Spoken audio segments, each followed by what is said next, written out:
Hi friends, welcome back to my YouTube channel. ಎಲ್ಲರೂ ಹೇಗಿದ್ದೀರಾ? ಎಲ್ಲರೂ ಚೆನ್ನಾಗಿದ್ದೀರಾ ಅಂತ ತಿಳ್ಕೊಂಡಿದ್ದೀನಿ. ಇವತ್ತು ನಾನು ಮೀಶೋದಿಂದ ವರಲಕ್ಷ್ಮಿ ಹಬ್ಬಕ್ಕೆ ಅಂತ ಅಂದ್ಕೊಂಡು ಕೆಲವು ಪ್ರಾಡಕ್ಟ್ಗಳು ತರಿಸ್ಕೊಂಡಿದ್ದೆ.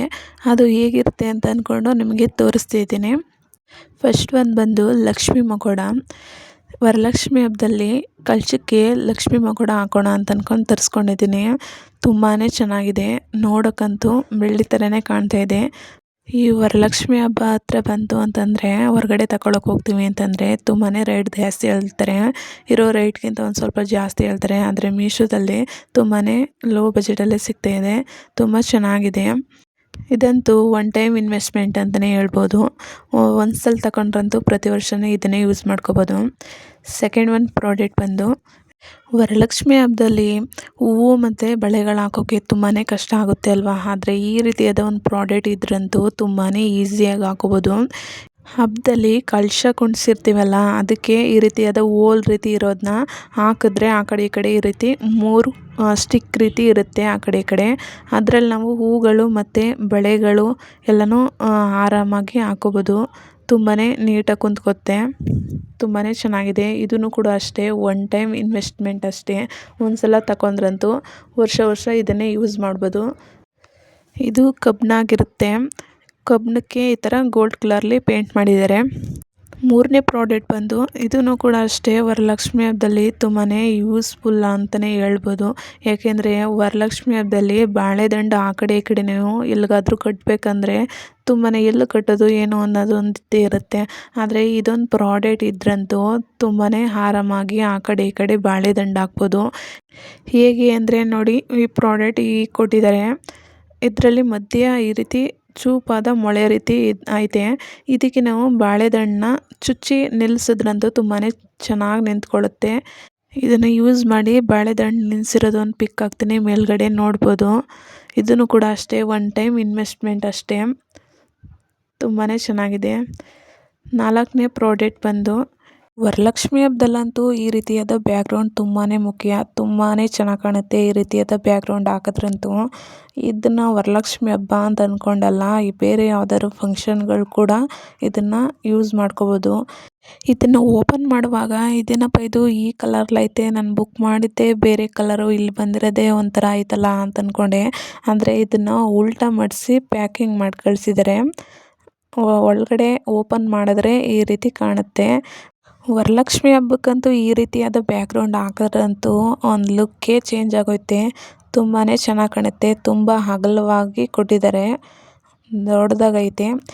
ಇದು ಫ್ಯಾಬ್ರಿಕ್ ಬಂದು ಯಾವ ರೀತಿದು ಅಂತ ಗೊತ್ತಾಗ್ತಿಲ್ಲ, ಒಂಥರ ಚೆನ್ನಾಗೈತೆ. ಕಾಟನ್ ಅಂತೂ ಅಲ್ಲ ಇದು. ಇದನ್ನು ವಾಶ್ ಮಾಡಿ ಕೂಡ ಇಟ್ಕೋಬೋದು. ಬೇರೆ ಇನ್ಯಾವುದಾದ್ರು ಫಂಕ್ಷನ್ಗಳು ಕೂಡ ಹಾಕೋಬೋದು. ಇದ್ರದ್ದೊಂದು ಮೇಲ್ಗಡೆ ವಿಡಿಯೋ ಹಾಕ್ತೀನಿ, ನೋಡ್ಬೋದು ಯಾವ ರೀತಿ ಕಾಣುತ್ತೆ ಅಂತ ಅಂದ್ಕೊಂಡು. ತುಂಬಾ ಚೆನ್ನಾಗಿ ಕಾಣುತ್ತೆ. ತುಂಬ ಲೋ ಬಜೆಟಲ್ಲೇ ಸಿಗ್ತಾಯಿದೆ ಮೀಶೋದಲ್ಲಿ. ನಾನು ತೋರಿಸ್ತಿರೋ ಪ್ರಾಡಕ್ಟ್ಗಳೆಲ್ಲ ಒನ್ ಟೈಮ್ ಇನ್ವೆಸ್ಟ್ಮೆಂಟ್ ಅಷ್ಟೇ. ಒಂದು ಸಲ ತಗೊಂಡ್ರಂತೂ ನಾವು ಯಾವಾಗ ಬೇಕೋ ಆವಾಗ ಯೂಸ್ ಮಾಡ್ಕೋಬೋದು. ತುಂಬಾ ಲೋ ಬಜೆಟಲ್ಲಿ ಸಿಗ್ತಾಯಿದೆ. ಈ ಎಲ್ಲದರದ್ದು ಲಿಂಕ್ ಕೂಡ ಡಿಸ್ಕ್ರಿಪ್ಷನ್ ಬಾಕ್ಸಲ್ಲಿ ಹಾಕಿದ್ದೀನಿ. ನಿಮ್ಗೆ ಯಾರಿಗಾದ್ರೂ ಇಷ್ಟ ಆದರೆ ಆ ಲಿಂಕ್ನ ಮೂಲಕ ಹೋಗಿ ಬೈ ಮಾಡ್ಕೋಬೋದು. ಐದನೇ ಪ್ರಾಡಕ್ಟ್ ಬಂದು ವರಲಕ್ಷ್ಮಿ ಹಬ್ಬದಲ್ಲಿ ಕಳಶ ಇಡೋಕ್ಕೆ ಅಂತ ಅಂದ್ಕೊಂಡು ಒಂದು ಮಣೆ ಬುಕ್ ಮಾಡ್ಕೊಂಡಿದ್ದೆ. ತುಂಬ ಚೆನ್ನಾಗಿ ಪ್ಯಾಕಿಂಗ್ ಮಾಡಿ ಕಳಿಸಿದ್ದಾರೆ. ಇದನ್ನು ತೆಗೆಯೋಕ್ಕೆ ಕೂಡ ಆಗ್ತಾಯಿಲ್ಲ, ಆ ರೀತಿ ಕಳಿಸಿದ್ದಾರೆ. ಈ ರೀತಿ ಐತೆ ಪ್ಯಾಕಿಂಗು. ಒಂದು ಸ್ವಲ್ಪನೂ ಡ್ಯಾಮೇಜ್ ಆಗಬಾರ್ದು ಅಂತ ಅಂದ್ಕೊಂಡು ಈ ರೀತಿ ಬೆಂಡ್ಗಳು ಹಾಕಿ ಪ್ಯಾಚಪ್ ಮಾಡಿ ಕಳಿಸಿದ್ದಾರೆ. ನೋಡಿ ಎಷ್ಟು ಚೆನ್ನಾಗಿ ಮಾಡಿ ಕಳಿಸಿದ್ದಾರೆ ಅಂತ ಅಂದ್ಕೊಂಡು. ನೋಡಿ ಮಣೆ ಈ ರೀತಿ ಐತೆ, ತುಂಬಾ ಚೆನ್ನಾಗಿದೆ. ಇದಕ್ಕೆ ಡಿಸೈನ್ ನೋಡಿ ಯಾವ ರೀತಿ ಮಾಡಿದ್ದಾರೆ ಅಂತ ಅಂದ್ಕೊಂಡು. ತುಂಬ ಯೂನಿಕ್ಕಾಗೈತೆ, ತುಂಬ ಚೆನ್ನಾಗಿದೆ ಡಿಸೈನ್ ಕೂಡ. ತುಂಬಾ ಇಷ್ಟ ಆಯಿತು. ಈ ರೀತಿಯಾದ ಮಣೆಯಂತೂ ದೇವ್ರ ಮನೆಗೆ ಇರಲೇಬೇಕು. ಈ ಕಳಶ ಕುಣಿಸೋದಾಗಿರ್ಬೋದು, ಇಲ್ಲಾಂದ್ರೆ ದೇವ್ರಿಗೆ ಯಾವುದಾದ್ರೂ ನೈವೇದ್ಯ ಇಡೋಕ್ಕಾಗಿರ್ಬೋದು, ತುಂಬಾ ಯೂಸ್ ಆಗುತ್ತೆ. ತುಂಬಾ ಚೆನ್ನಾಗಿದೆ ದೇವ್ರ ಮನೇಲಿ ಇಟ್ಕೊಳ್ಳೋಕ್ಕಂತೂ. ನಾವು ಕಳಸ ಕುಣ್ಸುವಾಗ ಯಾವುದ್ಯಾವುದೋ ಮಣೇನ ಇಟ್ಟು ಕುಣ್ಸೋದ್ಕಿಂತ ಈ ರೀತಿಯಾದ ಒಂದು ತಗೊಳ್ಳಿ, ತುಂಬಾ ಯೂಸ್ ಆಗುತ್ತೆ. ಇದನ್ನು ಕೂಡ ಅಷ್ಟೇ ಒನ್ ಟೈಮ್ ಇನ್ವೆಸ್ಟ್ಮೆಂಟ್ ಅಷ್ಟೇ. ಒಂದು ಸಲ ತಗೊಂಡ್ರೆ ಯಾವುದಕ್ಕಾದರೂ ಯೂಸ್ ಮಾಡ್ಕೋಬೋದು. ನೆಕ್ಸ್ಟ್ ಪ್ರಾಡಕ್ಟ್ ಬಂದು ಬಾಗಿಲು ತೋರಣ ರೀತಿ ಹಾಕೋಕೆ ಅಂತ ಅಂದ್ಕೊಂಡು ಬುಕ್ ಮಾಡ್ಕೊಂಡಿದ್ದೆ. ಆದರೆ ನಾನು ಬುಕ್ ಮಾಡಿದ್ದೇ ಬೇರೆ, ಕಳಿಸಿರೋದೇ ಬೇರೆ ಪ್ರಾಡಕ್ಟ್ ಕಳಿಸಿದ್ದಾರೆ. ಫುಲ್ಲು ಕಂಪ್ಲೀಟ್ ಬೇರೆ ಪ್ರಾಡಕ್ಟ್ನೇ ಕಳಿಸ್ಬಿಟ್ಟಿದ್ದಾರೆ. ಮೇಲ್ಗಡೆ ಒಂದು ಪಿಕ್ ಹಾಕ್ತೀನಿ ನೋಡ್ಬೋದು ನಾನು ಯಾವುದು ಬುಕ್ ಮಾಡ್ಕೊಂಡಿದ್ದೆ ಅಂತ ಅಂದ್ಕೊಂಡು. ಇದು ಕೂಡ ಏನಿಲ್ಲ, ತುಂಬಾ ಚೆನ್ನಾಗಿದೆ. ಫುಲ್ಲು ಇದೆಲ್ಲ ಥ್ರೆಡ್ ಎಂಬ್ರಾಯ್ಡಿಂಗ್ ಮಾಡಿರೋದು, ಪಿಕಾಕ್ ಡಿಸೈನಲ್ಲಿ ಕೊಟ್ಟಿದ್ದಾರೆ. ಇದನ್ನು ವಾಷಬಲ್ ಕೂಡ ಮಾಡ್ಬೋದು, ತುಂಬಾ ಚೆನ್ನಾಗಿದೆ. ಇದನ್ನು ಬಟ್ಟೆಯಿಂದ ಮಾಡಿರೋದು, ಬಟ್ಟೆ ಥ್ರೆಡ್ ಯೂಸ್ ಮಾಡಿ ಇದಕ್ಕೆ ಗೊಂಡ ಕೂಡ ಕೊಟ್ಟಿದ್ದಾರೆ, ತುಂಬಾ ಚೆನ್ನಾಗಿದೆ. ಇದು 7ನೇ ಪ್ರಾಡಕ್ಟು. ಇದು ದೇವ್ರ ಮನೆಗಂತೂ ತುಂಬಾ ಯೂಸ್ಫುಲ್ ಅಂತ ಹೇಳ್ಬೋದು. ಯಾಕಂದರೆ ಇದು ದೇವ್ರ ಮನೆಗೆ ದೀಪ ಹಚ್ಚಕ್ಕೆ ಬೇಕಾಗಿರೋ ಬತ್ತಿ. ಹೊರಗಡೆ ಹೋಗಿ ನಾವು 10 ರೂಪಾಯಿ 20 ರೂಪಾಯಿಗೆ ಬತ್ತಿ ತರೋದು ಬದಲು ಈ ರೀತಿ ಪ್ಯಾಕಲ್ಲಿ ತಗೊಬಿಟ್ರಂತೂ 1 ವರ್ಷ ಬರುತ್ತೆ.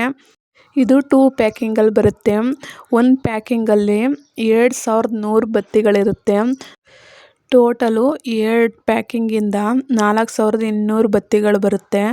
1 ವರ್ಷ ಪೂರ್ತಿ ಬರುತ್ತೆ. ಈ ರೀತಿ ಒಂದು ಪ್ಯಾಕಿಂಗ್ ತೆಗೆದು ಮಡಿಕೊಂಡ್ರಂತೂ ತುಂಬಾ ಚೆನ್ನಾಗಿದೆ. ನೋಡಿ ಈ ರೀತಿ ಬರುತ್ತೆ ಬತ್ತಿಗಳು. ನೆಕ್ಸ್ಟ್ ಒನ್ ಬಂದು 8ನೇ ಪ್ರಾಡಕ್ಟು. ಈ ಪ್ರಾಡಕ್ಟ್ ಅಂತೂ ರಾಘವೇಂದ್ರ ಸ್ವಾಮಿ ಭಕ್ತರಿಗಂತೂ ತುಂಬಾ ಯೂಸ್ ಆಗುತ್ತೆ. ತುಪ್ಪದ ಬತ್ತಿಗಳನ್ನ ನಾವೇ ಮಾಡ್ಕೊಂಡು ಕಲಿಸ್ತೀವಿ ಅಂದ್ರೆ ತುಂಬಾ ಟೈಮ್ ಆಗುತ್ತೆ. ಆದರೆ ಈ ರೀತಿ ತುಪ್ಪದ ಬತ್ತಿಗಳನ್ನ ತೆಗೆದಿಟ್ಕೊಂಡ್ರಂತೂ ನಾವು ಯಾವಾಗ ಬೇಕೋ ಆವಾಗ ಹಚ್ಬೋದು, ತುಂಬಾ ಚೆನ್ನಾಗಿದೆ. ಮೀಶೋದಲ್ಲಿ ಈ ರೀತಿ ತುಪ್ಪದ ಬತ್ತಿಗಳು ಸಿಗ್ತವೆ ಅಂತ ಅಂದ್ಕೊಂಡೇ ಇರಲಿಲ್ಲ. ಈ ತುಪ್ಪದ ಬತ್ತಿಗಳು ಪ್ಯಾಕಪ್ 2 ಅಲ್ಲಿ ಸಿಗುತ್ತೆ. ಒಂದು ಬಾಕ್ಸಲ್ಲಿ 50, ಇನ್ನೊಂದು ಬಾಕ್ಸಲ್ಲಿ 50, ಟೋಟಲು 100 ತುಪ್ಪದ ಬತ್ತಿಗಳು ಸಿಗ್ತಾಯಿದೆ. ನೆಕ್ಸ್ಟ್ 9ನೇ ಪ್ರಾಡಕ್ಟ್ ಬಂದು ನಾನು ಧೂಪದ ಕೊಂಡ ತರಿಸ್ಕೊಂಡಿದ್ದೆ ಮೀಶೋದಲ್ಲಿ. ಪ್ಯಾಕಪ್ 2 ಅಲ್ಲಿ ಬಂದಿದೆ. 1 ಪ್ಯಾಕಲ್ಲಿ 12 ಬರುತ್ತೆ. ಟೋಟಲು 2 ಪ್ಯಾಕಿಂದ 24 ಧೂಪದ ಕೊಂಡಗಳು ಬರ್ತವೆ. ಆದರೆ ಇನ್ನೊಂದು ಪ್ಯಾಕು ನಾನು ಯೂಸ್ ಮಾಡಿಬಿಟ್ಟಿದ್ದೀನಿ. ಈ ಧೂಪದ ಕೊಂಡದ ಘಮ ಅಂತೂ ತುಂಬಾ ಚೆನ್ನಾಗಿದೆ. ಓಕೆ ಫ್ರೆಂಡ್ಸ್, ಇದಾಗಿತ್ತು ಇವತ್ತಿನ ಬ್ಲಾಗ್. ಇನ್ನೂ ನನ್ನ ಚಾನಲ್ನ ಯಾರೆಲ್ಲ ಸಬ್ಸ್ಕ್ರೈಬ್ ಮಾಡ್ಕೊಂಡೇ ನೋಡ್ತಾ ಇದ್ದೀರಲ್ಲ, ಪ್ಲೀಸ್ ಸಬ್ಸ್ಕ್ರೈಬ್ ಮಾಡ್ಕೊಂಡು ನೋಡಿ. ಒಂದು ಲೈಕು ಶೇರು ಕಮೆಂಟ್ ಮಾಡಿ. Okay, thank you so much my friends.